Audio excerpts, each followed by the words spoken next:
25 tahun, Indonesia akhirnya kembali menjadi tuan rumah gelaran MotoGP di musim balap tahun 2022.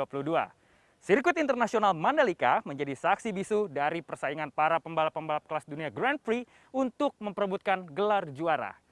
Nama Miguel Oliveira dari KTM Red Bull Factory Racing menjadi juara sekaligus mengabadikan namanya sebagai pembalap MotoGP pertama yang memenangkan race seri Mandalika.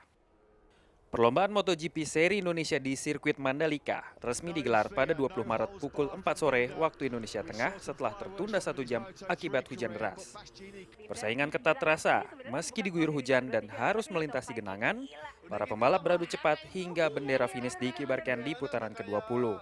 Miguel Oliveira mengukir sejarah sebagai pembalap pertama yang menjuarai seri Indonesia di era MotoGP modern, disusul oleh juara dunia MotoGP 2021 Fabio Quartararo dari tim Monster Energy Yamaha di tempat kedua.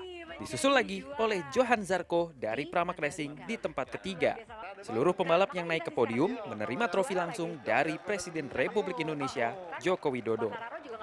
Dari segi penyelenggaraan, gelaran MotoGP di sirkuit internasional Mandalika bisa dibilang sukses, meskipun ada sejumlah catatan.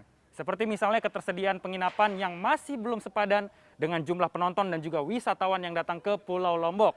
Kalaupun ada, pengelola sudah mematok harga yang terlampau tinggi berkali-kali lipat dari harga normal biasanya. Menurut Perhimpunan Hotel dan Restoran Indonesia, PHRI, secara keseluruhan baru ada 20.607 kamar di Pulau Lombok. Hal ini tentu belum seimbang dengan jumlah tiket MotoGP yang disediakan bagi 63.500 penonton. Harga tiket MotoGP juga menjadi pembicaraan tersendiri. Dengan nilai antara ratusan ribu hingga 15 juta rupiah, tiket MotoGP Mandalika tidak bisa dibilang murah, khususnya untuk sebagian besar warga Lombok.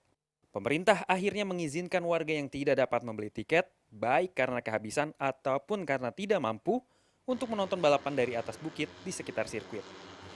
MotoGP 2022 digadang-gadang juga akan memulihkan ekonomi masyarakat yang ada di Pulau Lombok. Seperti yang kita tahu bersama, pada 2018 lalu, Lombok diluluhlantakkan gempa sebanyak 2 kali.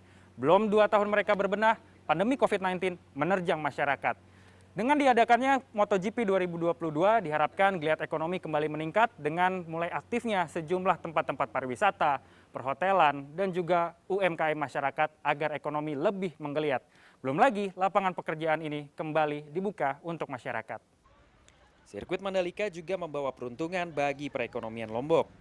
Data Kementerian Pariwisata dan Ekonomi Kreatif menyebutkan, ajang MotoGP Mandalika secara jangka pendek meningkatkan pertumbuhan ekonomi Provinsi Nusa Tenggara Barat. Hal itu berdasarkan konsumsi masyarakat yang mencapai 500 miliar rupiah.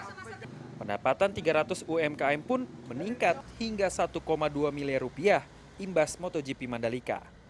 Indonesia masih memiliki kesempatan untuk menjadi tuan rumah MotoGP hingga 10 tahun mendatang. Juga ajang internasional lainnya. Untuk itu, perbaikan di berbagai lini, baik infrastruktur maupun kualitas sumber daya manusia, perlu dilakukan agar dampak positif ajang semacam ini signifikan bagi pertumbuhan ekonomi nasional. Tim Liputan CNN Indonesia.